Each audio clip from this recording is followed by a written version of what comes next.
You rolling? What happened on 9/11 is a phony, and we've never learned the truth about 9/11. The whole agenda is to create a one-world government where everybody has an RFID chip implanted in them. All money is to be in those chips. And this is giving me straight from Rockefeller himself. This is what they want to accomplish. Aaron, what do you think women's liberation was about? We, the Rockefellers, funded that. We funded women's lib. They do whatever they want to do. What we want doesn't matter anymore. It's their agenda, it's their plans that matter. They have all the money they want. They can make all the money they want. They have a machine that can make all the money. It's not about money. It's about control. It's about their vision of how they want to see the world. You hear George Bush saying democracy means freedom. No. Democracy equals New World Order. I believe God put me on this earth to be the best person I could be, and put everybody on this earth to be the best they can be. You have to stand up for what's right in life. And unless you do that, you're nothing.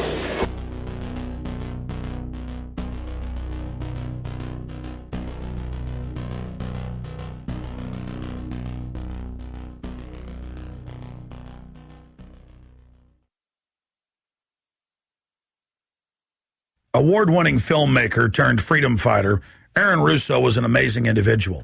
He'd been battling cancer for more than 3.5 years when he began making America, Freedom to Fascism, that he shot, directed, edited, pretty much on his own with just the help of a few people. An amazing individual. A long life of award-winning films, of hard work, and for standing up for the Bill of Rights and Constitution. When we first went and shot this interview, I put it out on the web for free. But parts of it have never been seen. So here today, you're going to have a chance to see the in-depth interview, the final interview with Aaron Russo. But his important work lives on. He made one of the definitive films exposing the elite that control this nation and the world, the private Federal Reserve. And the information he put out 2 years ago rings more true today than ever. And his film, America, Freedom to Fascism, and Mad as Hell, and the other great works he did just continue like ripples in a pond to light bushfires in the minds of men and women everywhere. So this film is dedicated to the one, the only, Aaron Russo. You rolling? I'm honored to be interviewed by Alex Jones, a truth seeker, fighting for justice in America. He's charming me. He's getting me all smiley. Aaron, when did you start to think something was wrong in the world, or start to find out about the whole banking cartel and the Federal Reserve System, the New World Order? Well, that was a progression of events. I've always been a very independent person, always believed in individuality, and that we were put on this earth to be unique individuals to fulfill our God-given potential, and that the only way to fulfill your potential is to be free, to find out who you are, and to make your errors, to make mistakes. And as I grew up, I began to realize more and more the government was inhibiting me in things that I wanted to do. And what happened, I was very successful in the ladies' lingerie business. I worked for my dad. He had a small undergarment business, and I created the first ladies' bikini panties back in 1963, actually. And then I opened up a nightclub in Chicago called the Electric Theater that opened up the day Martin Luther King was assassinated.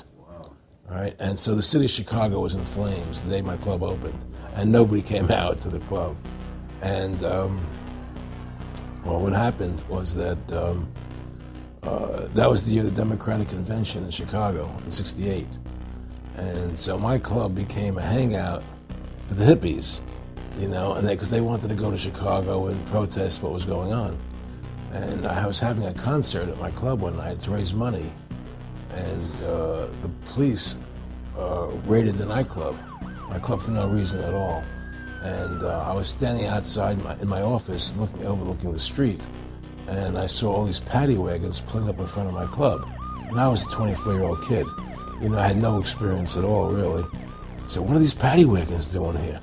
And then I saw all these cops getting out of the paddy wagons coming into my club. I said, oh my God, they're raiding me. And so I ran down to the stage, and I got on the stage, and I stopped the band from playing. And I said to the people in the audience, we're being raided, so sit down on the floor, cooperate, and plot your identification and cooperate with the police. And as I said that, two of the cops from behind threw me onto the floor and grabbed me and started dragging me out of the club. I'm going, victory, victory. I'm playing it for all it was worth at the time. I was a kid, and then I saw the fire department there, and the fire department was dumping garbage cans, the garbage all over the floor. And I thought to myself, well, why are they doing that? Very quickly as they were dragging me out, and I didn't quite understand it. So they threw me into the paddy wagon. As I got into the paddy wagon, one of the cops grabbed my testicles from behind and squeezed, and I went into the paddy wagon in gigantic pain. And the next person that came into the paddy wagon, the cop, as he was stepping in, the cops took the billy club, smashed him on the head with it, and just split his skull, for no reason. I mean, there was nothing wrong. So that was kind of your wake-up. That was my awakening. Like, what is going on? I thought this was America. So I initially blamed it on Chicago and made a daily thing. It was Chicago. And anyway, it was the headlines of the newspapers the next day. There was my picture in the newspapers, headlines, electric theater short-circuited, it was raided.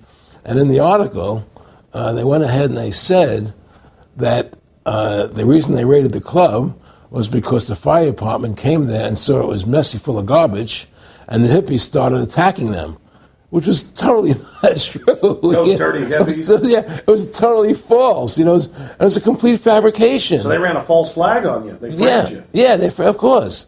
And I was in shock. I said, people lie like that? People actually do these things? I couldn't believe it. It was an awakening to me. And I went on television. I told people on television that they lied. Nobody cared. Nobody cared what the truth was. It was shocking to me. And then a week or 2 weeks later, I forget exactly what it was, two cops come to see me, a lieutenant and a sergeant, a captain and a sergeant. And they said, Mr. Russo, we're sorry if you got hurt that night at the club in the raid, but we're here to tell you that if you want to keep the club open, it's going to take $2,000 a month, and we're going to come see you once a month, and whenever we have to raid you, we're going to call you, and we'll let you know we're going to come in tonight and raid you. This was mafia. Well, the police mafia, And actually, it was actually more interesting that they said, listen, there's the A plan, there's the B plan, and there's the super deluxe plan. And this one, of course, each one will cost you that much money a month. Which one do you want? What was the super deluxe? That's the one I took. That was a $2,000 a month plan. And I took that plan, and I paid them $2,000 a month, and they left me alone.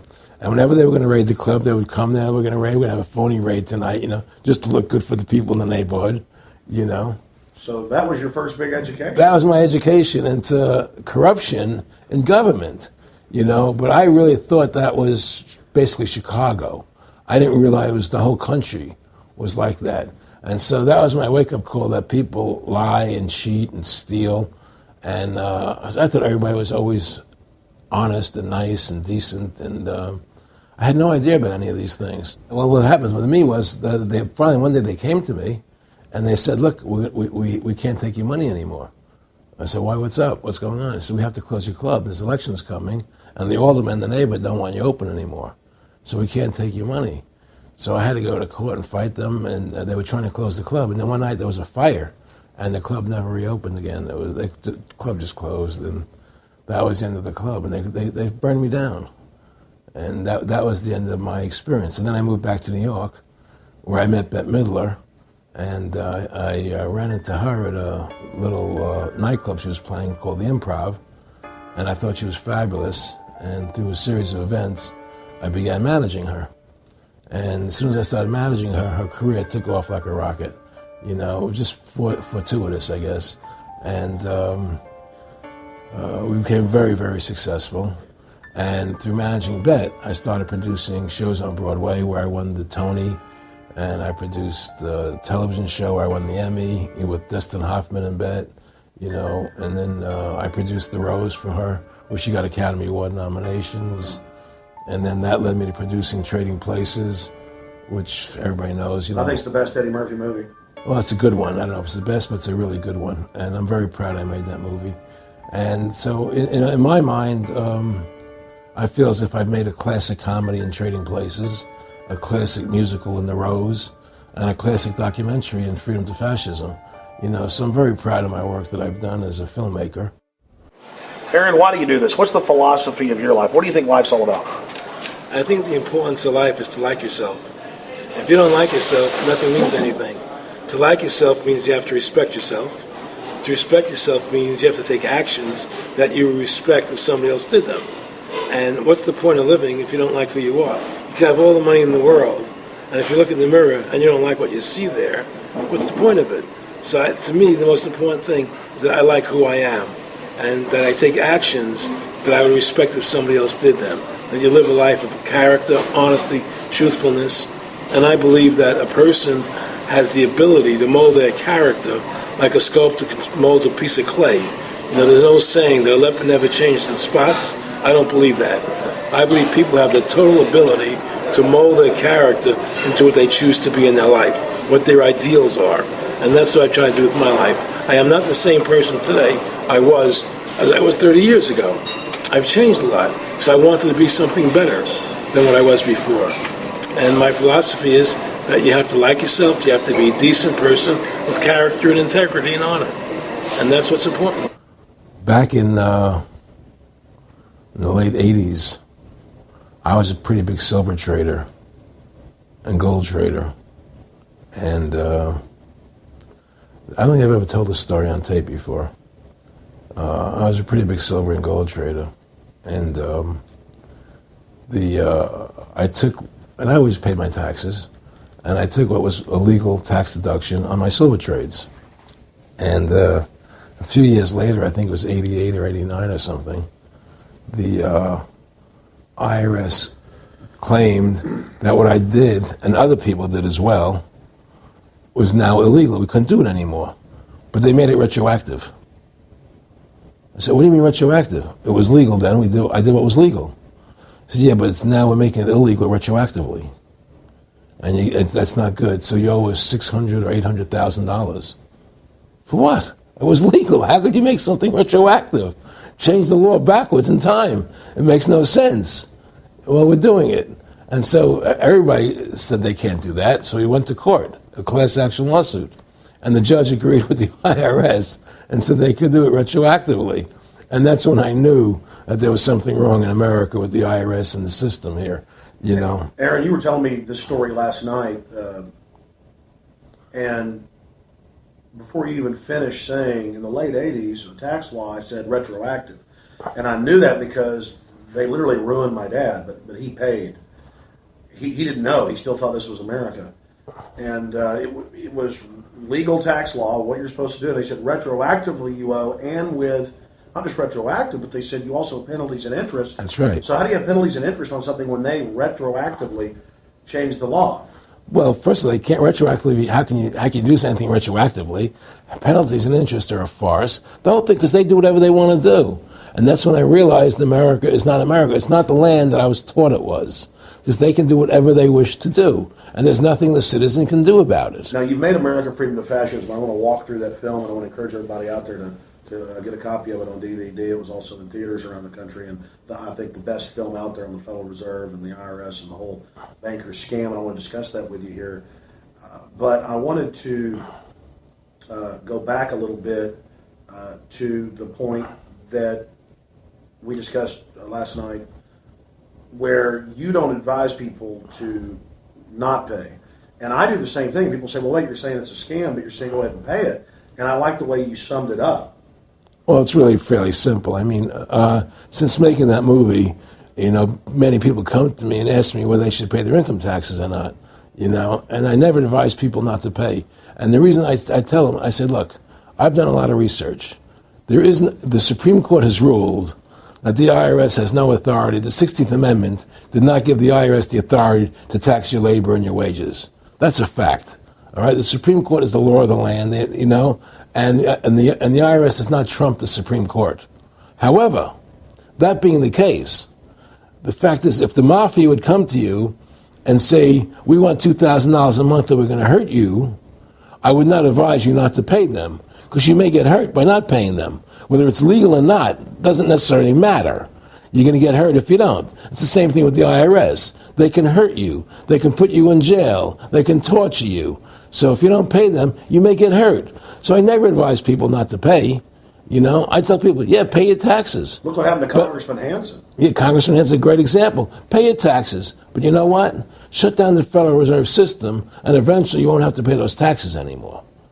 See, the IRS is a symptom of the problem.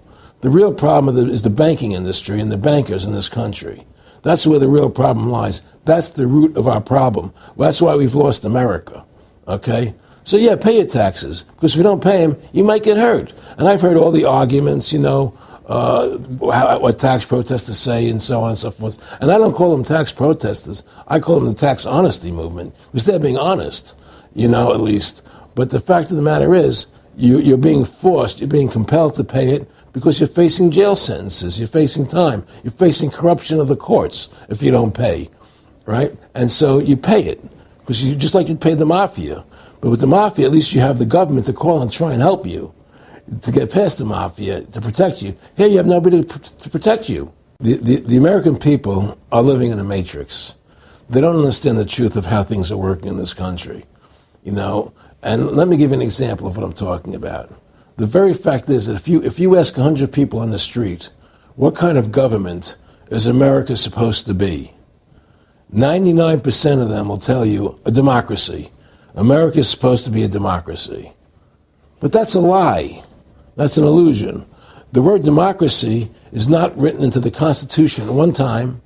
It's not in the Bill of Rights. It's not in the Declaration of Independence. The Founding Fathers hated the idea of a democracy. They thought it was the worst form of government there is. And I agree with them, because in a democracy, 51% of the people control 49% of the people. If you're part of the 49%, you're not free. America was founded as a constitutional republic. And in that constitutional republic that we have, 99% of the people can't take away the rights of 1%. You have your rights because you were born with them. You have God-given human rights that nobody can take away from you. The government, the majority, no matter who they are, I can't take away your rights. And that's what our founding fathers gave us. But the psychological operations that they do to us, they make us believe that we're a democracy and that majority rules. You see? And they want you to believe that. Because then they tell you this poll says this many want this and this many want that and this many want this. And it doesn't have anything to do with anything. Well, Hitler was elected. Hitler was elected. Hitler did everything legally. And in a constitutional republic, a minority is protected against a majority. Wasn't it Benjamin Franklin, to paraphrase, that said democracy is two wolves and a sheep voting on what's for dinner? Exactly. And then he also said, in a republic, the sheep would have a gun. To protect himself, you know, and that's the truth. America's not a democracy, but you ask the most intelligent people what form of government America is supposed to be, they'll say democracy, because that's what they've been brainwashed. They've been psyoped into believing that. They believe that we're in Iraq. They believe we're in Iraq to promote democracy. The word democracy, you hear George Bush saying democracy means freedom. No. Democracy equals New World Order. Democracy equals slavery. The word democracy is not synonymous with freedom. It's the opposite of freedom. Democracy is the worst form of government you can have because it's majority rule. And the government can tell you exactly what they want to tell you to do because the majority wants it. I don't care what the majority wants. I live my life as I choose. And if I don't commit violence, theft, or fraud against another human being, I can live my life as I wish. That's my choice. And if I'm allowed to make mistakes, because when you make mistakes, you learn from them. You grow as a human being. We're put on this earth to become the best individuals we can be, to fulfill our God-given potential, right? We're not here to put on this earth so the government can tell us how to live our lives and what we must do. We put into these systems and these paradigms. No. The same thing in health. You know, if you're sick, you have to have a certain protocol. Nonsense. You know, be individuals. Think for yourself. Have critical thinking, you know. And so what's happened is that because they've taught everybody that we're a democracy, which is not true, now, so then in 1913, they bring the Federal Reserve System into being, right? And now you have this Federal Reserve System, which then in 1913 got the right to create money for the government. when before that the government created its own money. Now the government, when it needed money, had to borrow it from this private bank called the Federal Reserve, which is a private bank owned by individuals, incorporated in Delaware. And so what happens is now the government borrows money from them to fund the government. Then the government says, well, we have to pay these people interest. How are we going to pay them interest? Let's impose a tax on the labor of the American people, which never existed before, to pay the interest to the bankers. In fact, in 1980, Ronald Reagan said not one red cent of your income tax money goes to run the country. It all goes to the Federal Reserve. Well, it was the Grace Commission report that said that not one nickel goes to the infrastructure of the country. I guess Reagan quoted that too. Right. And so, but the point I'm trying to make is that by creating this Federal Reserve System, the government now became dependent on these private banks for money. And they started taxing us, you see. And so now what happens is that in 35, I believe it was, Social Security started. And they gave you Social Security cards, said not to be used for identification, the Social Security number right on the card, right? And through Social Security, they started deducting money out of your paycheck.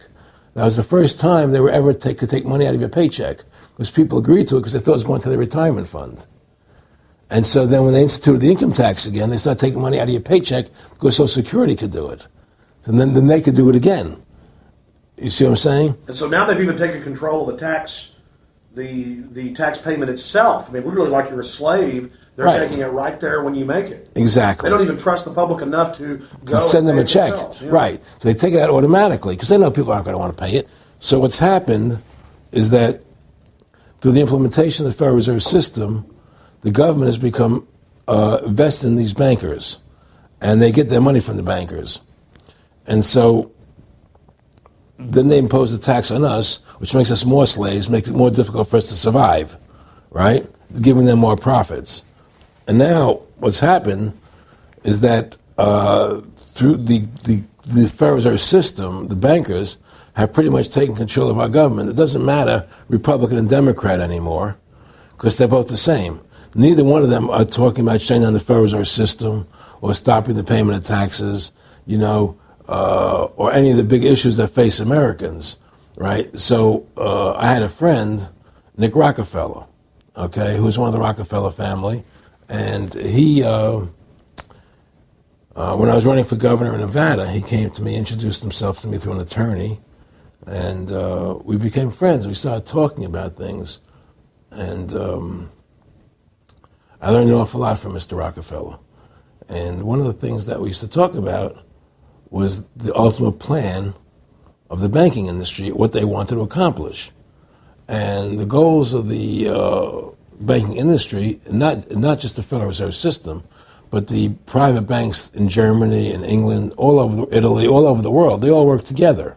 They're all central banks, and they're all part of the Communist Manifesto. Central banking is one of the major planks of the Communist Manifesto. We talk about America being a capitalistic country, but yet at the same time we have a central bank that plans everything for us, right? And the graduated income tax is another plank of the Communist Manifesto, right? So right there you have two major planks of the Communist Manifesto that have been brought in because of the Federal Reserve System, okay? So the ultimate goal that these people have in mind is the goal to create a one-world government run by the banking industry, run by the bankers, and they're doing it in sections. The European currency, the euro, and the European Constitution is one part of it. Now they're trying to do it in America with the North American Union, right? And they want to create a new currency called the Amero, right? And the whole agenda is to create a one-world government where everybody has an RFID chip implanted in them. All money is to be in those chips, right? There'll be no more cash. And this is given me straight from Rockefeller himself. This is what they want to accomplish. And all money will be in your chips. And so instead of having cash, anytime you have money in your chip, they can take out whatever they want to take out whenever they want to. If they say you owe us this much money in taxes, they just deduct it out of your chip digitally. Total control. Total control. And if you're like me or you, and you're protesting what they're doing, they can just turn off your chip. And you have nothing. You can't buy food. You can't do anything. It's total control of the people. And that chip's connected to a database that has your purchasing records, what you do, what everything. you sell. Everything is in there, you know? And so they want a one world government controlled by them, everybody being chipped, all your money in those chips, and they control the chips, and they control people. And you become a slave. You become a serf to these people. That's their goal. That's their intentions. More than a decade ago, I began getting secret government documents, and we published them, where the feds were training the local police and the military that gun owners, conservatives, people that made frequent references to the U.S. Constitution were terrorists. That's a quote. But in 2009, it broke into the national media when we received the secret MIAC report from a state police officer, and that was in the state of Missouri, but the feds had written it, demonizing Ron Paul, people that wanted to end the Federal Reserve, people that wanted liberty and freedom.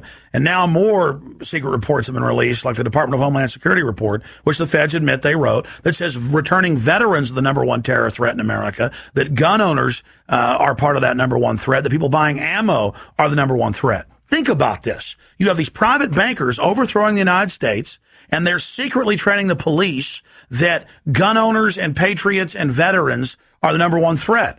So they're saying the American people that follow the Constitution and Bill of Rights that'll actually stand up against this tyranny are terrorists, because they are the terrorists. They are the criminals coming in with a corporate takeover, a hijacking of the nation. Eric, can you be specific about when you met Rockefeller, how it happened in these discussions?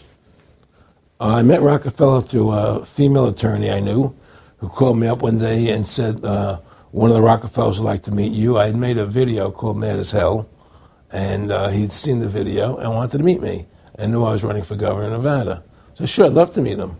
And I met him, and I liked him, and he was a very, very smart man. And we used to talk and share ideas and thoughts. And he's the one who told me 11 months before 9/11 ever happened that there was going to be an event. Never told him what the event was going to be, but there was going to be an event, and out of that event, we were going to invade Afghanistan to run pipelines from the Caspian Sea. We were going to invade Iraq, to take over the oil fields, establish a base in the Middle East, and make it all part of the New World Order. And we'd go after Chavez in Venezuela.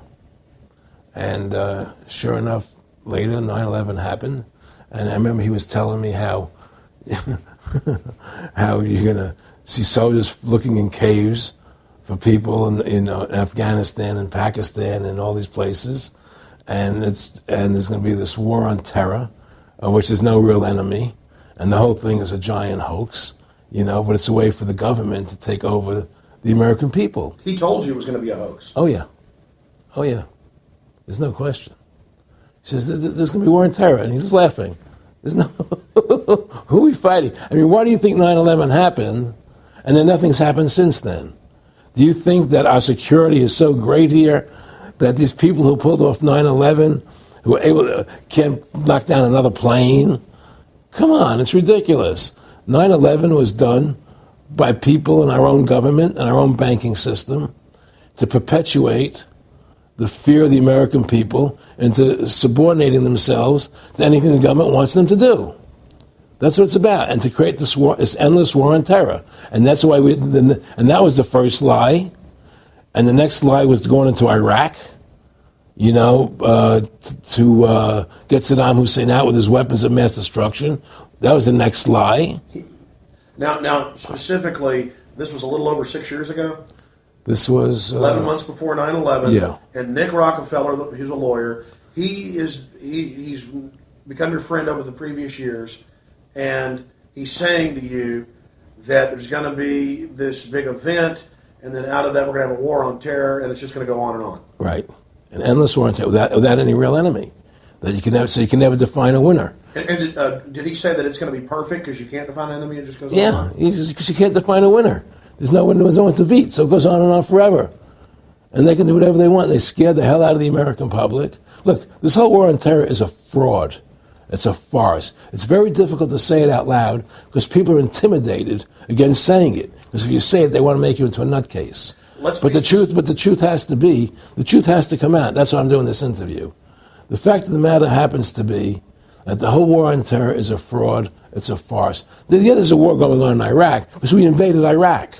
And people are over there fighting, you know. But the war on terror, it's a joke, you know. And until we discover what really happened on 9/11 and who was responsible for 9/11, because that's where the war on terror emanates from. That's where it comes from. It was 9/11 that allowed this war on terror to begin. And until we get to the bottom root of 9/11, the truth of 9/11, we'll never know about the war on terror. Aaron, you said that he was, and I think it's important, and I know this about the Rockefellers from Dr. Dennis Cuddy and many others who literally, you'll be 20 years old in a lunch line at college, and it was David Rockefeller. And here's here, I mean, they're experts at recruiting and getting what they call players, and that clearly he was, I mean, I want to make it specific and just get you to reiterate what you said last night about you got 30% of the vote, you were having an effect, you made mad as hell, they knew that you'd started the Constitution Party, they knew that you were somebody who was taking action and getting things done, you'd already made some big films, had a lot of other successes, right. So they were trying to recruit you, and didn't it come down to the point of, hey, we are here to recruit you, and don't worry, your chip's going to say, don't mess with us, you know, this guy's don't touch. Yeah, yes, that did happen. I was definitely being recruited, but it's more subtle than that. Well, in your words, just go through the process, and then what he said. Well, what it is remember, we were friends, and he used to go to my house a lot. We'd have dinner, we'd talk, and he'd tell me about business investments that he'd get involved in, you know, or they would help me with this business investment or that business investment. And was I interested in joining the Council on Foreign Relations? You know, I would have to get a letter to join them, but was I interested in that? And, you know, just stuff, you know, leading you on. And I used to say to him that I never really did that because that wasn't where I was coming from. You know, as much as I like you, Nick, you know, your ways and my ways, we're on the opposite side of the fence. You know, I don't believe in enslaving people, you know, and he would come back with, oh, I do? Or? Well, it would be more like, you know... It's better for them. Well, it's more like, you know, how do I put it? It was like, what do you care about them? What do you care about those people? What difference does it make to you? Take care of your own life. Do the best you can for you and your family. What do the rest of the people mean to you? They don't mean anything to you. They're just serfs. They're just people. You know, it was just a lack of caring, you know, and that's just not who I was. It was just sort of like cold, you know. It was just like cold, you know. And I used to say to him, what's the point of all this? You have all the money in the world you need. You have all the power you need. What's the point? You know, what's the end goal? And he said the end goal is to get everybody chipped, to control the whole society. To have the bankers, the elite people, you know, the bankers and some governor controlling the world. And I said, all the people in the Council on Foreign Relations believe this way you do? He said, no. You know, most of them believe they're doing the right thing. A lot of them believe it's better off being socialistic. You know, we have to convince people that socialism is really capitalism. Because America's becoming a socialist country. It's a communist country today. And here we are years later after Aaron Russo points out that this is not a capitalist or free market country, but is really socialist. In fact, here's the cover of Newsweek. We are all socialists now. But this isn't the socialism the public thinks it is, where the government robs from the rich to give to the poor. Actually, it's always the big banks, the elites throughout history that fund socialism. They want to use the middle class's money to basically domesticate the working class and expand the size of government so it can basically, in the end game, eradicate the middle class and have a giant submass of uneducated slaves who have no chance of ever rebelling against the tyranny, and a tiny elite in control of it all. And that is the very nature of this New World Order system. They are using big government to strangle competition, to take control of the people, to break up the family. to basically set up a global plantation or neo-feudalist state? Well, one of the things they told me was that he was at the house one night, and we were talking, and he started laughing. He said, "Aaron, what do you think women's liberation was about?" And I said, I had pretty conventional thinking about it at that point. I said, I think it's about women having the right to work, getting equal pay with men, just like they won the right to vote, you know? And he started to laugh. He said, "You're an idiot." And I said, "Why am I an idiot?" He said, let me tell you what that was about. We, the Rockefellers, funded that. We funded women's lib, you know? And we're the ones who got all over the newspapers and television, the Rockefeller Foundation. He says, and you want to know why? He says, there were two primary reasons. And they were, one reason was we couldn't tax half the population before women's lib. And the second reason was, now we get the kids in school at an early age. We can indoctrinate the kids how to think. It breaks up the family. The kids start looking at the state as the family, as the school, as the officials, as their family, not as the parents teaching them. And so those are the two primary reasons for women's lib, which I thought up to that point was a noble thing. You know, when I saw their intentions behind it, where they were coming from when they created it, the thought of it, I saw the evil behind what I thought was a noble adventure. Aaron, did you know that Gloria Steinem, in one of her own books, now admits the CIA funded Miss Magazine? No, I had no idea about that. No, I never heard that. Yeah, we're going to... CIA funded Miss Magazine? Funded Miss Magazine with the stated goal of taxing women and breaking up the family. No kidding. I never heard that. Well, Nick told me. I mean, I know it, but not because I know the CIA was involved in it. Well, Gloria Steinem was proud of it. Oh, the CIA wanted to help women. No kidding. So they funded it, yeah. And of course, it's divide and conquer. Right, and of course. What they do is they focus in, obviously, on real problems. Women were getting shafted in many ways, but the elite wasn't planning to help them. They were planning to really shaft them and take men away from them. Look at what they did with black families. You only had about 10% illegitimacy 50 years ago in black communities, and now it's over 90%. And look at welfare. You were going to give you some money, but you can't have a man in the house. Right. And so that was further to degrade the family. Totally destroyed. And now illegitimacy is over 50% in the general population. Right. Well, see, the whole thing is these people control the money, so they make all the rules. You understand? And they put whatever rules they want into effect. And the truth is, America has really become a socialist, communistic country. And everybody says it's a capitalistic country. It's not a capitalistic country. You know, how could it be capitalistic when you have a central bank? That's the first. It can't be. You know, it's a planned economy. It's a planned economy. It's a phony. If they want to create prosperity, they just print dollars. They just make dollars or put digits into the economy, and now you have prosperity. You don't have real prosperity. You don't have real manufacturing. You just have money being injected in. It's an infusion of credit, which only makes the government go into more debt. Into more debt. The Federal Reserve is poison to our country. Of course it is. It's poison. Whoever makes the money makes the rules. Rothschild said that, and they make the money. Why are we allowing these private bankers to make the money for our country?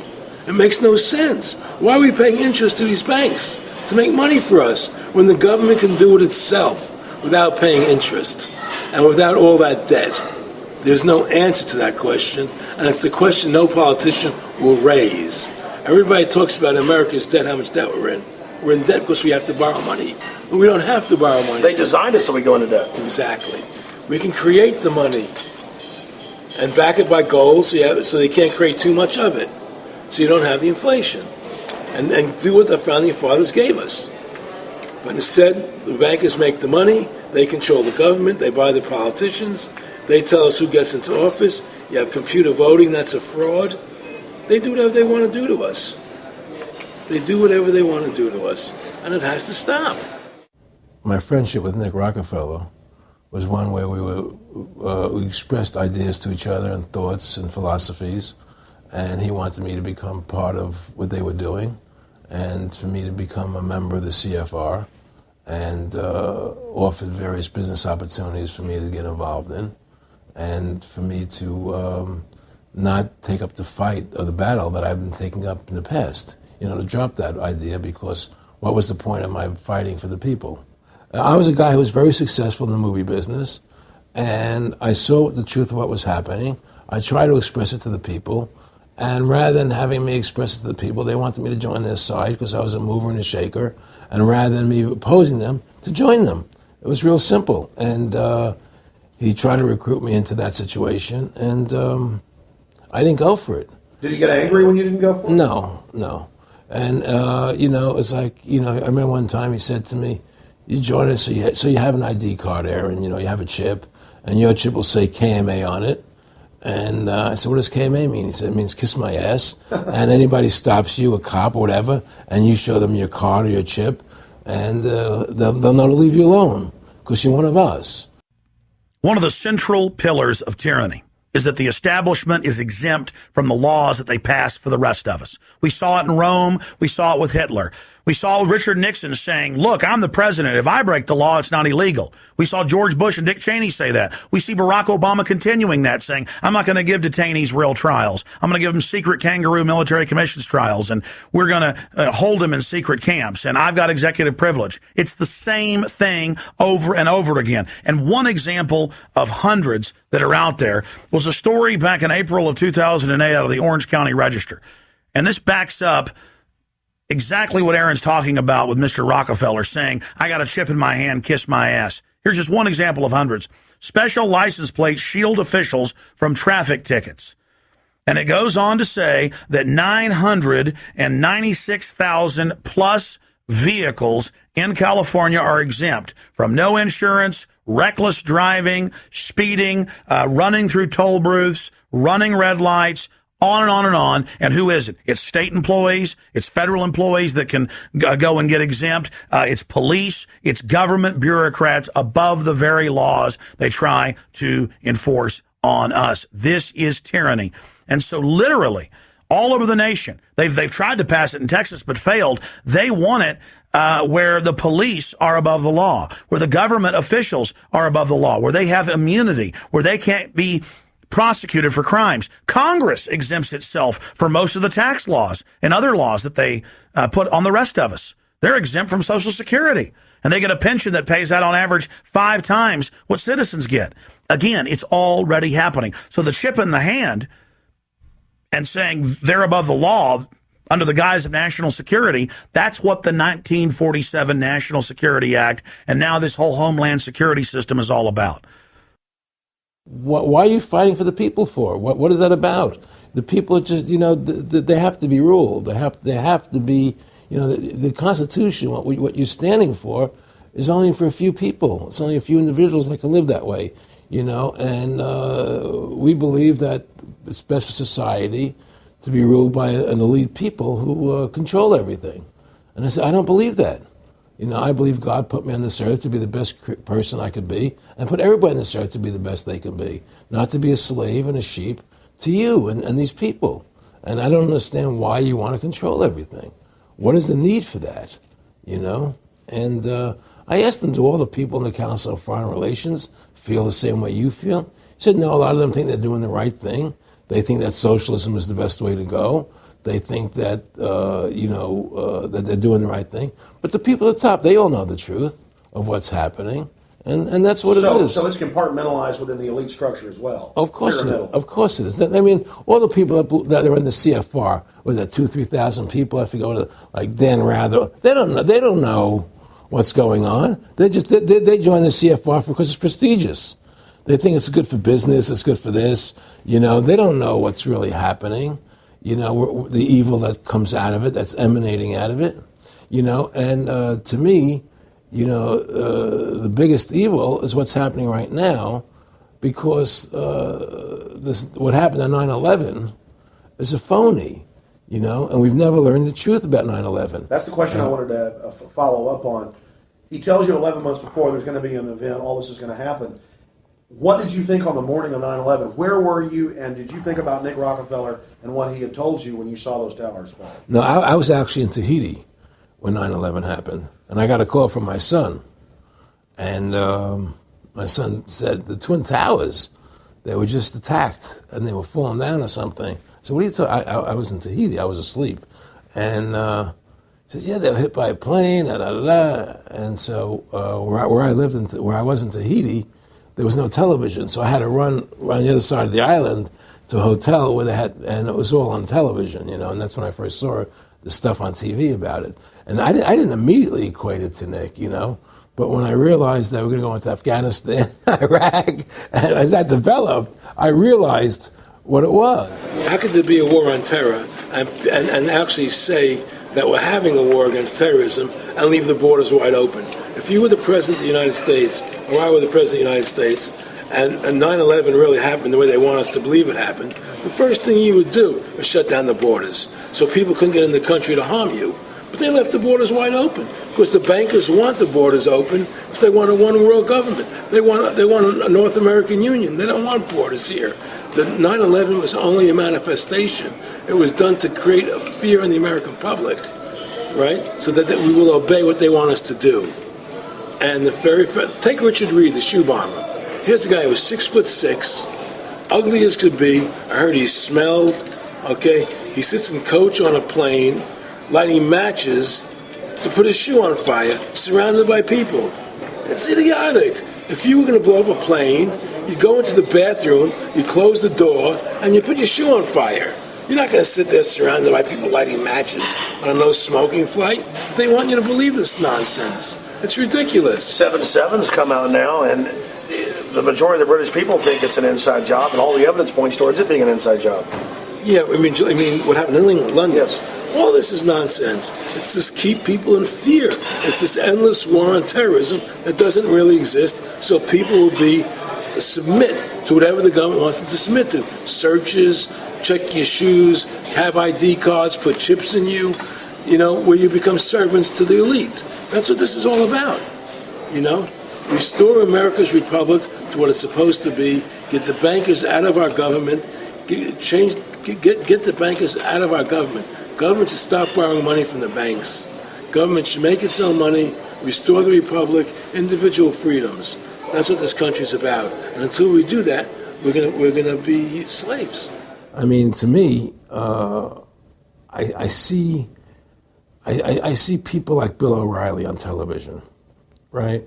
And I see how much they control the media. Like there's this girl on Bill O'Reilly the other night from an organization saying the world can't wait. And this girl was spot on. Everything she was saying was the truth. And all Bill O'Reilly could do was call her a lunatic. He couldn't challenge the facts. They just call people names. They can't, and until we just find that, look, this world, we're heading into a world of danger, possible nuclear wars, you know, because the banking industry is trying to take over the world.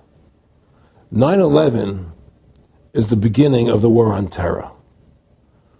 That war on terror is leading us into Iraq, which is the next lie. So you had the lie of 9/11, how that happened. Nobody knows how Building 7 came down. Okay, we know 9/11 was a fraud. The American people don't know it, but more and more of them are believing it. Okay? So that was the first lie. Besides the inception, I'm not going back to the inception of the Federal Reserve, that original lie. But 9/11 was the first lie in this present state we're in. 9/11 is the kickoff of the war against the American people and the people of the world. 9/11 was a phony. It's a fraud. It didn't happen the way they told us it happened. Now, because of 9/11, we then had the authority to go into Afghanistan and Iraq. Iraq didn't have weapons of mass destruction. Okay? So that was the next lie. Now they're talking about going into Iran. Now, how would you feel if you were Iran and you had this big, powerful country, America, go into your next door neighbor, take over their oil fields, right? Wouldn't you be worried that what they were going to do to you? Of course you're going to be worried. But the people of America don't think about it from Iran's point of view. They think about it from our point of view. So now we're going to send more troops into Iraq and keep building up because they want Iraq and the Middle East to become part of the New World Order. And Iraq was using... Saddam wanted to start using euros instead of dollars, right? He was messing up their whole consumption. Iran wants to start using euros instead of dollars. They have. Okay? So I'm saying what they're trying to do is preserve their power. And one lie leads to the next lie, leads to the next lie. And until you get to the root cause of 9/11, which is supposedly the war on terror, we'll never solve our problems here. Should we send more troops into Iraq? Should we not send more troops into Iraq? Well, the truth is, the fact is that it all goes back to this war on terror. Where did 9/11 come from? That's the root cause of everything. And until we have a full investigation, find out why Building 7 fell down, why they shipped all the steel out of America so quickly, from the buildings, why all the things that don't make any sense about 9/11, until we find out why it really happened, we'll never understand why there's a war on terror. And we'll never be able to prove that the war on terror is a phony. Nick and I discussed many things. One of the things we discussed, or he brought up in conversation, was reducing world population, and felt that there were too many people in the world. In a way, I agree, there are too many people in the world, but I don't think I have the authority to say who's going to die and who's not going to die, But they felt that they wanted to reduce world population, and he felt that it should be reduced by half. He even mentioned to me once they were having a real problem trying to solve the Israel-Palestinian problem. And he talked to me once about they were playing with the idea of bringing Israel to Arizona. And taking all the people from Israel and giving everybody $1 million and setting up Israel in the state of Arizona. Unbelievable. To end that problem, because that's a problem that they're not in charge of, in a sense. They're not controlling that problem. They're very arrogant. They can do whatever they want to do. We've given these people the authority to create money out of thin air, and through that device, they control everything. And if you want to win the battle to stop that, you have to deny them the ability to create money. It's only because they can make money that they have all this power. They literally have the money machines. They have the money machines. They can print it. They can do whatever they want to do. They own everything. Aaron, we take over pretty quick. If we were the guys that issued the money, everybody had to come give us real assets for the use of this money we just printed up. People. I tell people, why in the world does the American government borrow money from the banks when they have the ability to create it themselves without borrowing it and paying interest on it? Why? And nobody can answer that question. Not one politician ever raises that. Why does the American government borrow money when they can create it without paying interest? Well, we did create it up until 1913. And so people say, well, because if the American government does it, it'll create inflation. That's the answer. I say, well, let's look at it. The American government has the Federal Reserve do it, which creates the same inflation as if they did it. But also with the inflation, now you're getting massive debt. So with the Federal Reserve, you have inflation and debt. Now, if the American government made the money, backed by gold, which limited the amount they could make, you wouldn't have debt and you wouldn't have inflation.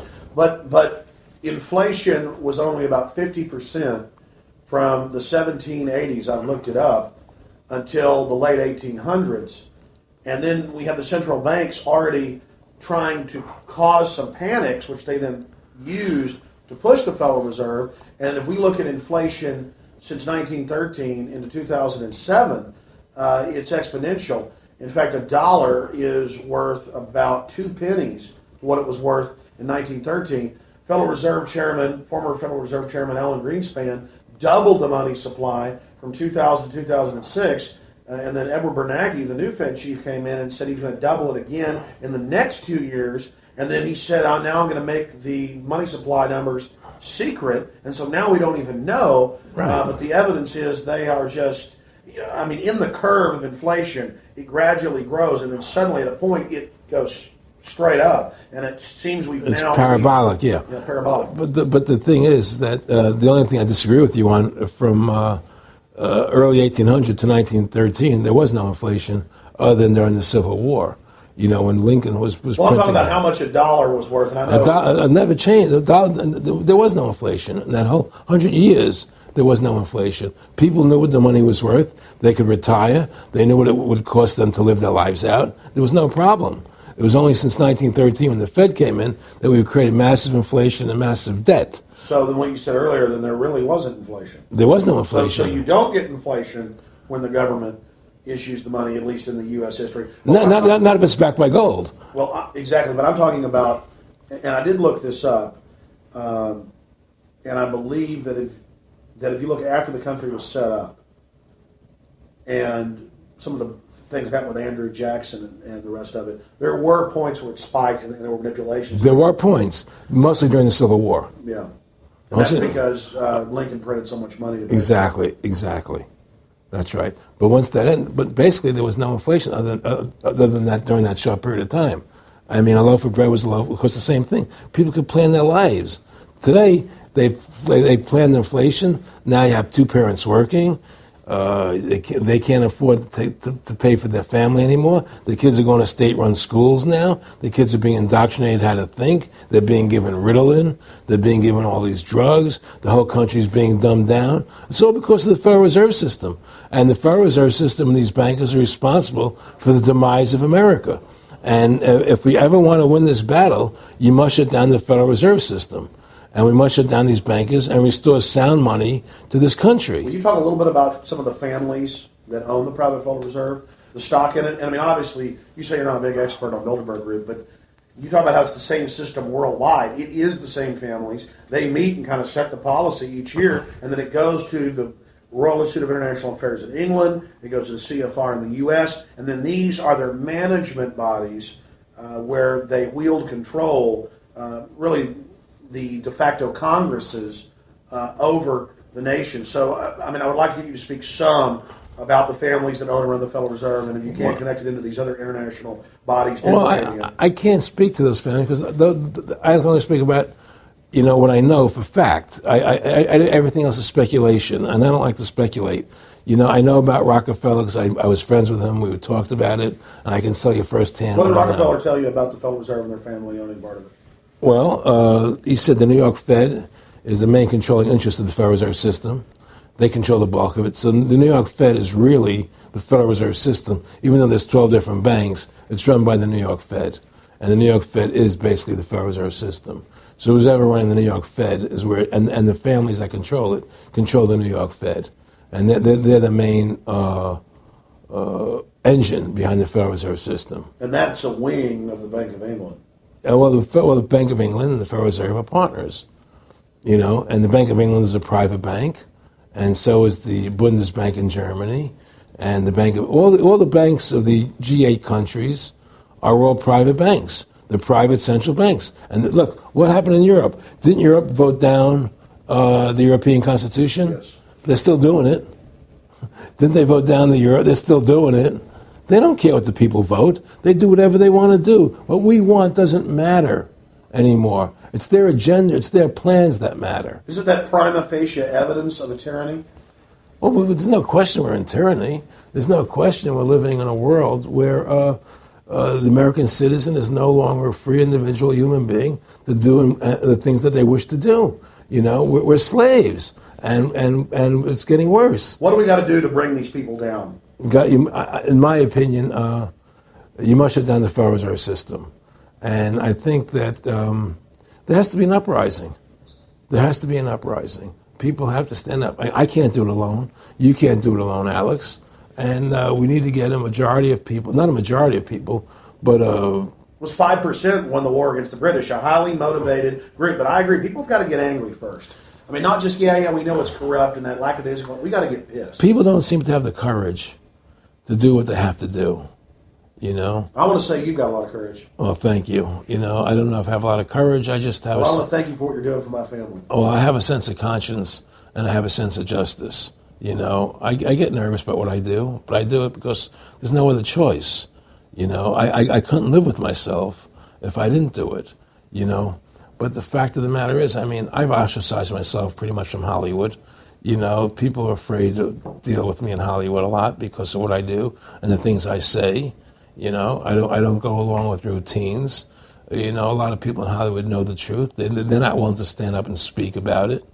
I know many of them have seen my movie, and they know I'm right, and they won't talk about it because everybody's afraid. Everybody's afraid because they think that this money they get, these Federal Reserve notes, are really money, and they think they have a comfortable lifestyle, and they're afraid to change. They're afraid to stand up for what's right. And until people are willing to stand up and have the courage to do what they need to do, it's not going to change.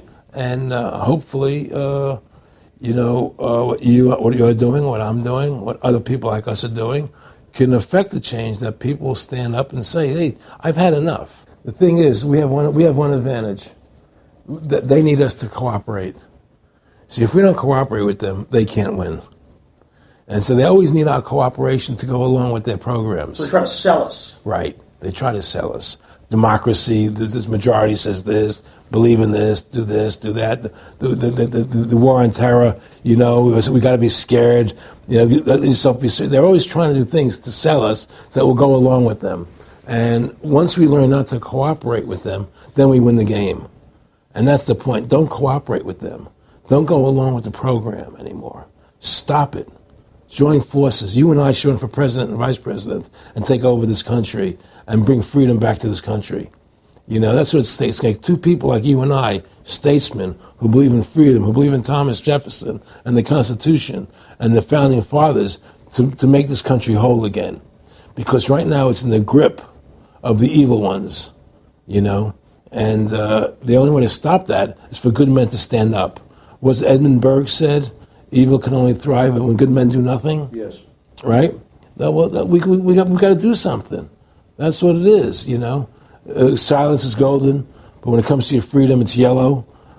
We have to stop being scared. We have to stand up and do what's necessary to stop these bankers, these elite, this government full of lies, congressmen full of liars, people destroying our borders, creating a government. I mean, imagine this. Here you are in America, and they're combining America, Canada, and Mexico into one country, the North American Union, and the American people don't know anything about it. It's not even in the press. They'd rather talk about Rosie O'Donnell and Donald Trump calling each other names than discussing the fact that we're merging into one country. The press doesn't even report it. Or that Paris Hilton doesn't wear underwear. Yeah, Britney Spears. But I mean, who cares? I mean, the fact of the matter happens to be that tells you how controlled the media is. Here you are combining America, Canada, and Mexico into one country, and you don't see it in the press. Unless maybe it's Lou Dobbs. But you don't see it in the press. You just don't see it. It should be the top story everywhere. Everywhere, and not a word about it, really. Why? That tells you there's the evidence that it's controlled. They don't want the American people to know what's going on. That's why they don't protect our borders. That's why we're losing our Constitution, the very document that secures our freedoms. There is a rising tide against it. There is a rising tide, but we have to mobilize. We have to mobilize. And we have to get all the good people in this country to stand together and say, I'm not going to take it anymore. Well, I think if you analyze the situation, and if you realize that since the Federal Reserve has come into being in 1913, illegally, without a constitutional amendment, by bribing a few senators during Christmas vacation, they turned over the most important power that the American government has, the creation and issuance of money, to a private bank. Through that private bank issuing money, they have destroyed this country. They have destroyed the purchasing power of the money in this country. They've created social programs that are destroying this country. Thanks to the work of Aaron Russo and Ron Paul and many others, folks are starting to find out who the real enemy is. Offshore private banking corporations that have engaged in a hostile corporate takeover of the United States and almost every other nation on the planet. And the private Federal Reserve is their beachhead here in the United States. Ron Paul has introduced H.R. 1207 that at time of taping has over 87 sponsors just to audit the private Federal Reserve that arrogantly says it's above all U.S. laws and above all three branches of government and that no law enforcement can investigate them. I mean, how asinine is that? How above the law is that? How ridiculous is that? Everybody else gets audited. Nobody else is above the law but them, this group of plutocrats, this group of polycentric bankers that are setting up this neo-feudal world system. Now, they've taken over our government, both Republicans and Democrats. There's no difference anymore between the two parties. They control both parties. It doesn't matter to them which one wins, because who's ever running for president will be someone they anoint, okay? Whether it's Hillary Clinton or John McCain running for president next year, they're going to be people that are going to do what they want them to do. And the fact of the matter happens to be that you can't win an election unless you have enough money to win. They make sure who gets the money. The most important point is they control both parties. And the public continues to only focus in on the distraction of the left puppet and the right puppet instead of looking at the puppet masters. In fact, more and more of this is coming out. Top Senate Democrats, bankers own the U.S. Congress. Senator Dick Durbin on Chicago radio station last week blurted out an obvious truth about Congress. This is from Salon, that despite being blindly obvious, it is rarely spoken. And, quote, the banks, hard to believe in a time when we're facing a banking crisis, that many of the banks created are still the most powerful lobby on Capitol Hill. And frankly, they own the place. So there is one of the most powerful Democrats in the country, top Senate Democrat, saying bankers own the U.S. Congress. It's true. Let's admit it. Let's stop debating the two puppets they put out in front of us, the liberal puppet, the conservative puppet. And then every time we wake up to one of the puppets, they just replace it with another puppet. Let's look past the puppets to the puppet master above them that's controlling the puppets. That's all Aaron Russo and myself and Ron Paul and so many other people are saying. Let's get back to a culture of liberty versus tyranny, not this left-right diversion. You know, when folks are sick of Obama in 4 to 8 years, they're going to put a Republican in, and they'll put out different rhetoric, but carry out the same operation. Because as the top Senate Democrats said, the bankers own the place, even though they engineered the crisis. And make no mistake, they did engineer it by design. Their own documents, their own IMF and World Bank documents admit that. And out of this crisis, they're setting up the new Bank of the World, according to Time Magazine and Newsweek and the Wall Street Journal and just hundreds of publications with headlines like, and now for world government in the Financial Times of London. They create the crisis and then say, okay, our Ponzi scheme's falling apart and bankrupting you. Give us $12.8 trillion in the first 6 months of the banker bailout. And now they say, we'll set up a Bank of the World you pay your carbon taxes to, and private bankers will rule your life, and we'll pay private greenhouse gas carbon taxes to two firms owned by Al Gore, and this is publicly admitted. I mean, this is how bad the scamming is getting. And we've got to wake up. We've got to say no. We've got to get angry and get in the face of the New World Order. Again, the private offshore bankers own America. They own both parties, but they get you in a rah-rah, Coke versus Pepsi, Redskins versus Cowboys, fight.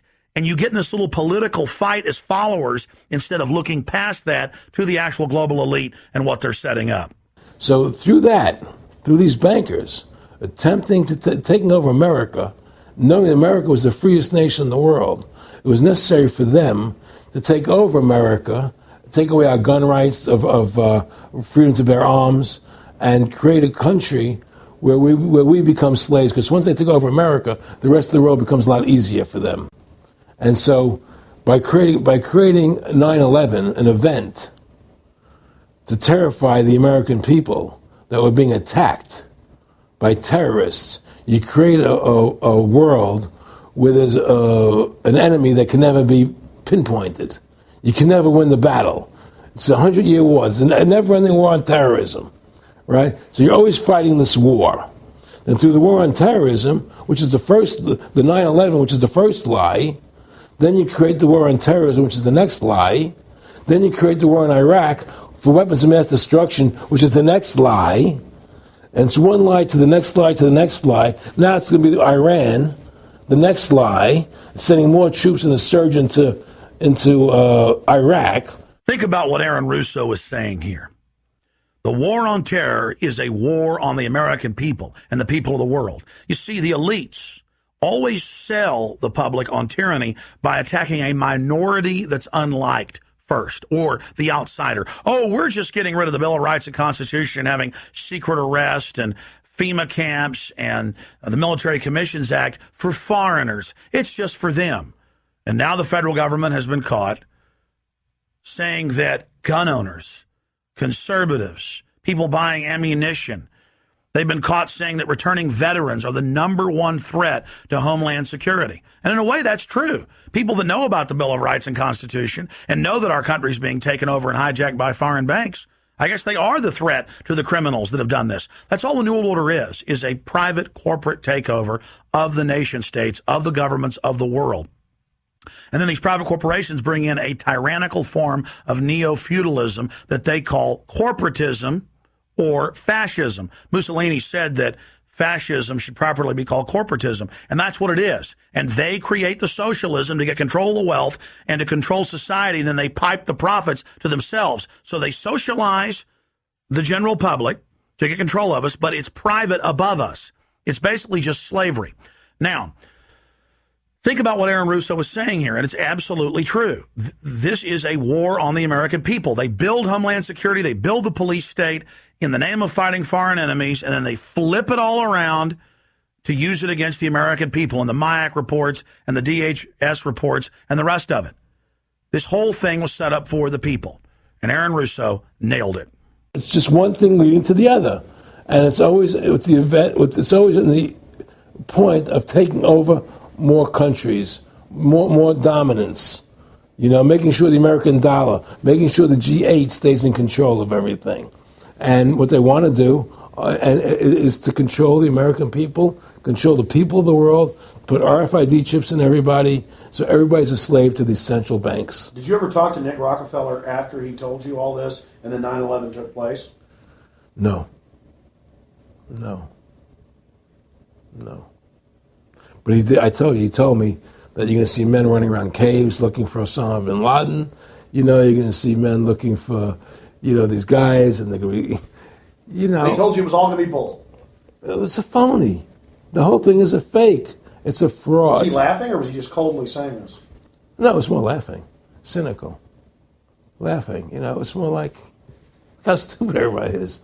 Look how stupid everybody. We can do whatever we want to do. Well, it is ridiculous. It's like with al-Zakari. They claim they killed him like 14 times. And then they never said, well, we didn't kill him last time, but we killed him this time. They never even... Now they're like practicing being ridiculous. Well, what about bin Laden being in the American hospital, getting kidney help? Yeah. Right? In the American hospital. Yeah. Right? They could, if they wanted Osama bin Laden, they could have gotten him. Oh, yeah. He was right in the American... After the Cole. Well, every time our troops really would keep catching Taliban leaders... They would be ordered by the generals to let them go. That's come out in the newspapers, but only here or there.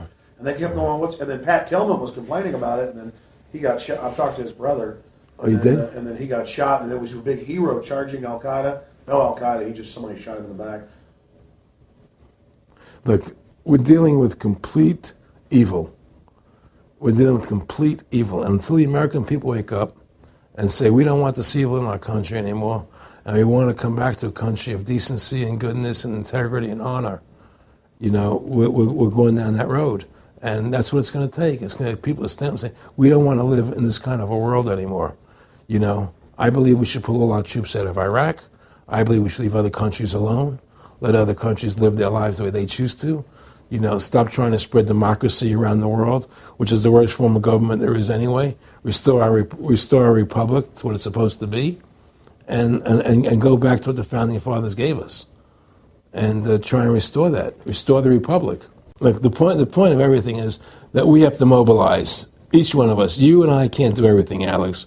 You and I may be leaders. We may be out there, and people listen to us, so what we have to say and follow us. But the truth of the matter happens to be, it takes all Americans to stand together, to stand tall, to mobilize and say, we're not going to take this anymore. I'm mad as hell. I'm not going to take it anymore. We're going to stand up and fight the battle. And you and I can't do this alone. We're just leaders of the thing. But other people have to join in with us and stand side by side, shoulder to shoulder, and say, I'm not going to take it anymore. That's what it's going to take to win this effort, and to stop cooperating with the government and with all their rules and regulations, and to wake everybody up, to hand out DVDs of my movie, to hand out DVDs of your movie, to educate everybody to what's going on. Well, if you don't fight the corruption and you don't stand up for what's right in life, you're going to end up being a serf and a slave, and you're leaving your children a world that you wouldn't want to live in yourself. So how can you, in decency, behave that way? You have to stand up for what's right in life. And unless you do that, you're nothing. Well, freedom and liberty is what people really want, and it's time to stop the duplicity of the government from lying to us. You see, many people know the truth of what's happening in this country. They know the truth, like the numbers you gave about 9/11. But they're afraid to stand up. People have to find their courage and stand up and say, I'm not going to take this anymore. I know the truth, and it's like they create a situation where if you tell the truth, you're considered a lunatic. You know, in other words, if someone goes on a TV show and says 9/11's an inside job, oh, you're an idiot, you're crazy. They call you names. You can't be afraid of that. Well, it doesn't work anymore. I mean, they have no facts. Just calling you crazy doesn't make you crazy. Well, we know that. They also go get kooks who are kooks to put them on and then say they represent us. That's right, exactly. Another tactic. Exactly. And Bill O'Reilly's great at that. Sean Hannity is great at that.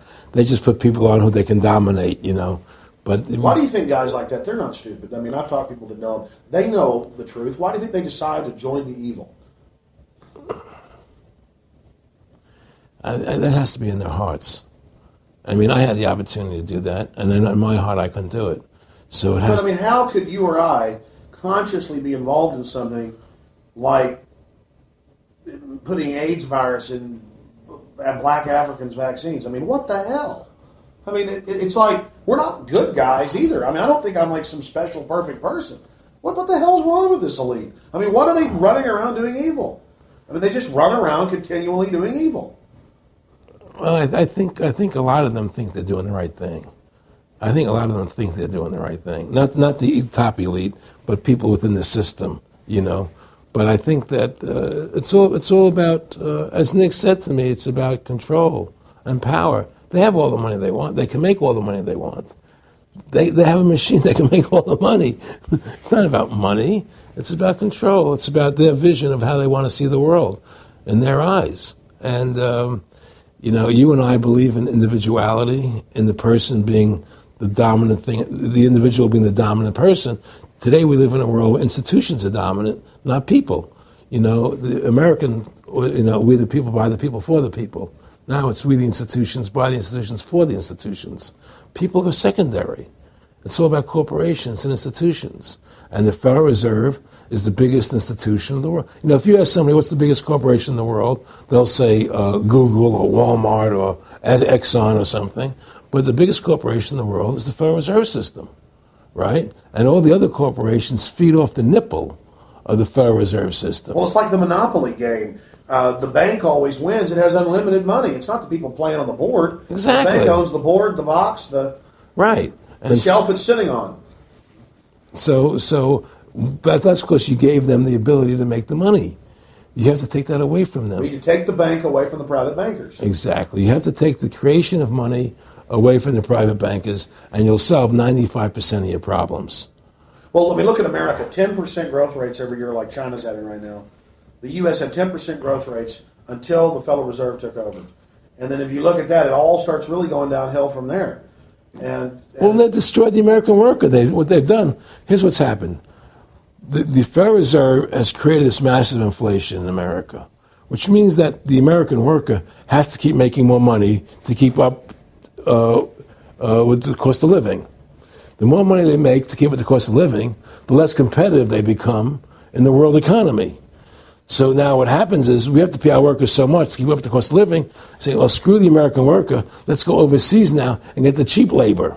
But really, that's a war being waged against the middle class. Of course the bankers print the money. Really, this is a war being waged against the middle class. The bankers print the money. Everything they're doing is about destroying any private pools of wealth or independence. Yeah, but what I'm trying to say is, because of the inflation that they've created, they've now allowed other countries to outcompete us. You see, because other countries don't have to pay as much money as we have to pay here to our workers to survive. Yes.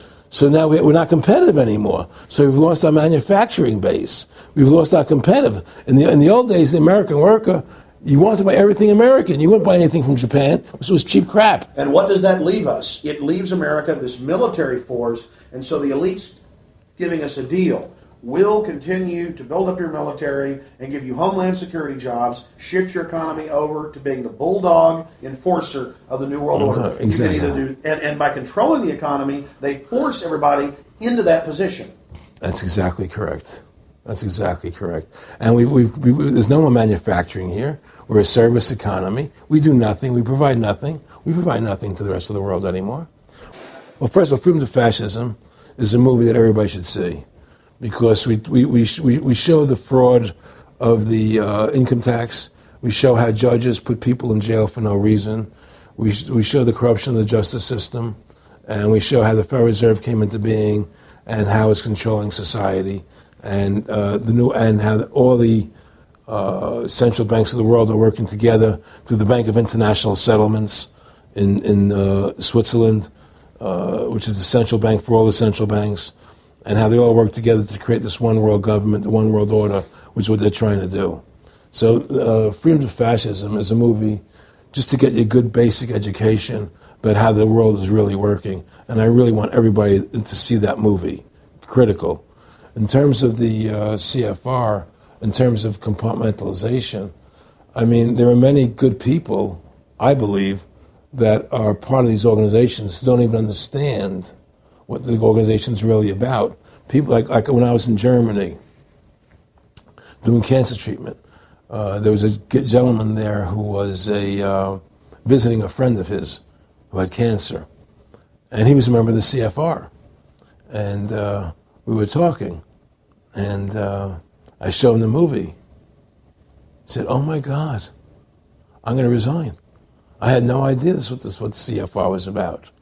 He had no idea. He was just a nice guy who thought he was in this prestigious organization. Yeah, a lot of it's about getting good people, and so you can watch them. Keep your friends close, your enemies close. Well, no, it wasn't even that. It was, well, a lot of people join the CFR because they think it's a prestigious organization. It'll help them in business, make good business contacts. They didn't have an understanding that the CFR is really about world domination, about how they and the Trilateral Commission, the Bilderbergers, all work together, with the banks to control the people. A lot of them don't understand that. They don't see the big picture. Oh, it's CFR, it's a prestigious organization. I'll meet this one, I'll meet that one. I can do good business deals out of it. It's just business to them. The CFR wants to get the people in there that have influence and power, and so they're part of that. So they're not opposing them, It's like the whole country today is becoming the haves and have-nots. You're getting the very, very wealthy, the middle class is being destroyed, and you're getting the poor people. Isn't this just a slick mafia that took over and uses fancy PR? Well, you can call it mafia, you call it whatever you want, but it's definitely a criminal organization. There's no question about it. But it's a criminal organization that has prestige, that appears to have what's the word I'm looking for? Class, style. It's like, respected. It's respected. People don't look at it as being a criminal organization. That's what a great job they've done. People look at Alan Greenspan as being a hero. The maestro. What do you think happened with him in the late '60s? He wrote a big section, a chapter for Ayn Rand in a book, and he talked about how horrible the Federal Reserve was. We needed a gold standard. Now the bankers are robbing us. And then they literally came and said, "Oh, and you see somebody who made a deal with Beelzebub." Well, exactly. You make a deal with the devil. I mean, it gave him a chance to be one of the most powerful men on the earth, and it gave him a chance to accomplish things he never thought he would accomplish in his life other than that. And it's very seductive. It's a very attractive perfume. I mean, I was attracted when they came to me and spoke to me about it. I thought about it. I was attracted to it, They asked me if I wanted to open up these nightclubs, open up a chain of Baywatch nightclubs, and we'll do this thing, we'll do that, and we can do this. I mean, all these things were proposed to me, business ventures. But you know what it is? It was your nature, though. It's the way you are. You couldn't take the deal. Well, I can't do that to people. I just can't be in a position where I can do that to other people. I have a conscience, and my conscience would not permit me to do that. People say I'm very courageous. I don't think I'm courageous. I think I have a conscience. And my conscience doesn't allow me to do that to people. It makes me feel sick. I just don't believe in it. No, I agree. When I do bad things, I feel bad. When I do good things, I feel good. Yeah, exactly. I feel the same way. And I mean, I don't know what's going to come out. I mean, I don't have that much money, but I've got some money. And it's like, what more do I need? I can go on a trip if I want. I can help pay for my kids to go to school and have my wife, comfortable. I mean, how do I go out and screw people so I can have some more junk? Well, money's a funny thing. I was talking to Michael Eisner one day, and I said to Michael, you may have $1 billion, Michael, but they're all dollars. If the dollar goes bad, how much money are you going to have? you know, and that's the thing, you know.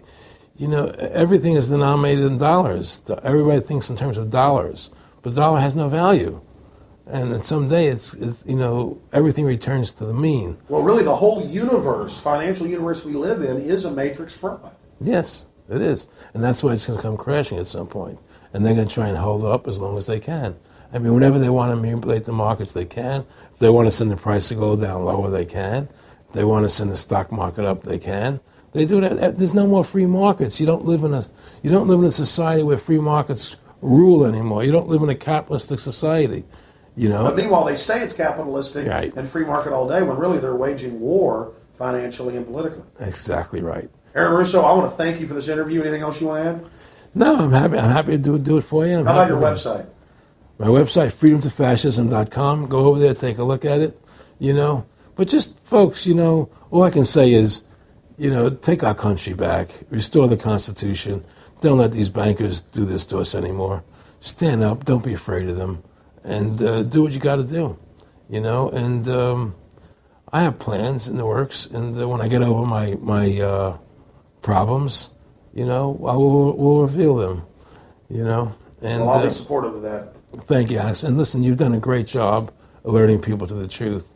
And don't. In other words, don't be afraid to be ridiculed by these people.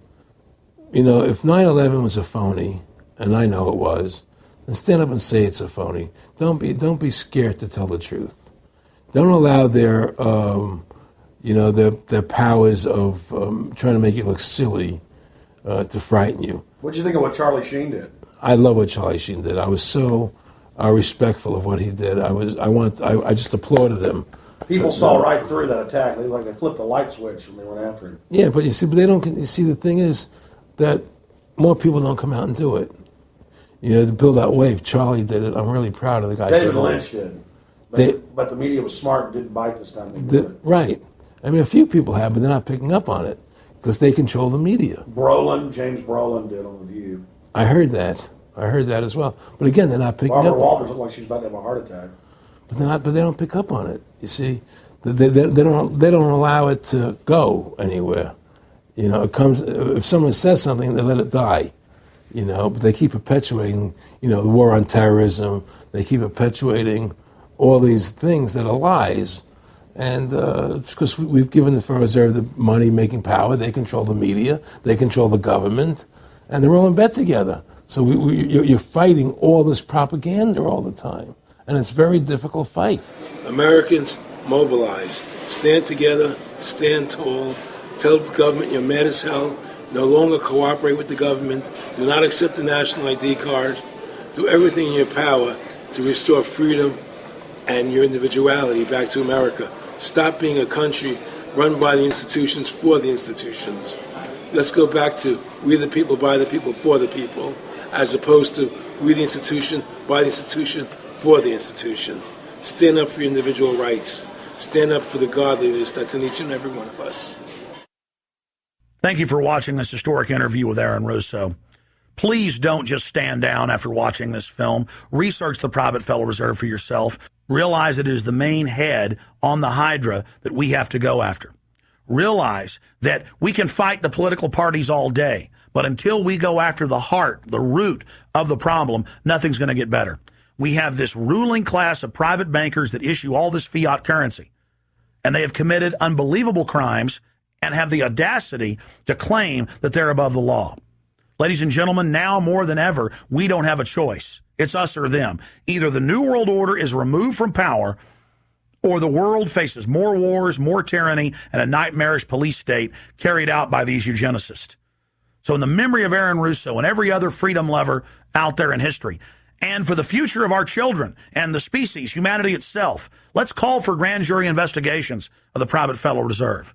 Let's arrest the bankers. Let's kick these foreign corporate criminals out of our country and get our constitutional republic back. Let's stop being distracted and diverted by the liberal and conservative puppets they stick up in our faces on television. Let's look past the front men to the actual architects of the New World Order and bring them to justice. There's no way these arrogant bastards can get away with this if we expose them and speak out against them. And more, it's coming out even in the mainstream media that they are a pack of criminals who are above the law and who have hijacked our nation. But they're only above the law in our minds. We have to expose them as the criminals they are and bring them to justice. Look in the mirror. You are the solution. Take action and join the ranks of folks like Aaron Russo, Ron Paul, and so many others.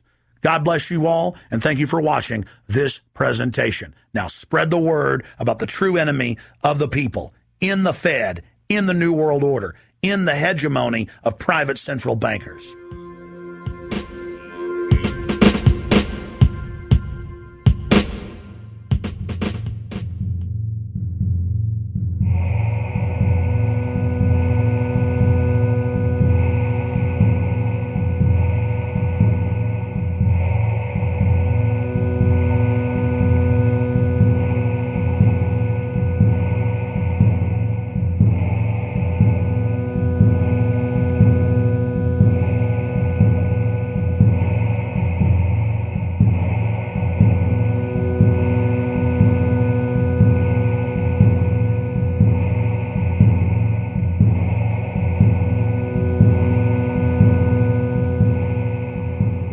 It is a big idea, a new world order.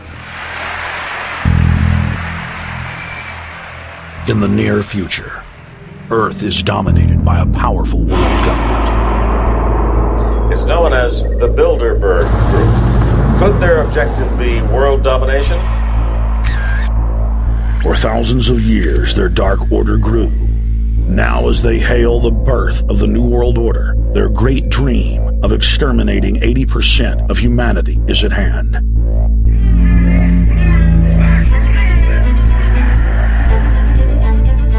For the first time in history, the elite's plan for world government is blown wide open.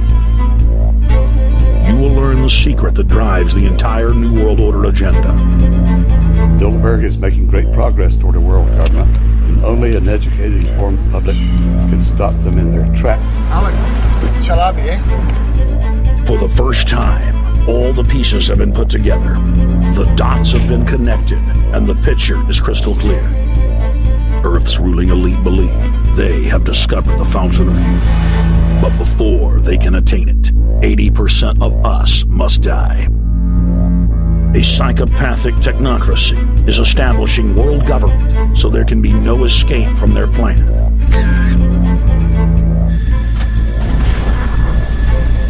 The New World Order is the old world order. I mean, it's just the names have changed, the appearances have changed. Most people have no idea. They're not after money. They have all the money they need. They're after power. That's their aphrodisiac. I was pulled out of a plane in Munich. They interrogated me 4 hours. Some shots were fired. I need you to move off the property. Their great dream of exterminating 80% of humanity is at hand. Endgame, blueprint for global enslavement. You have been warned.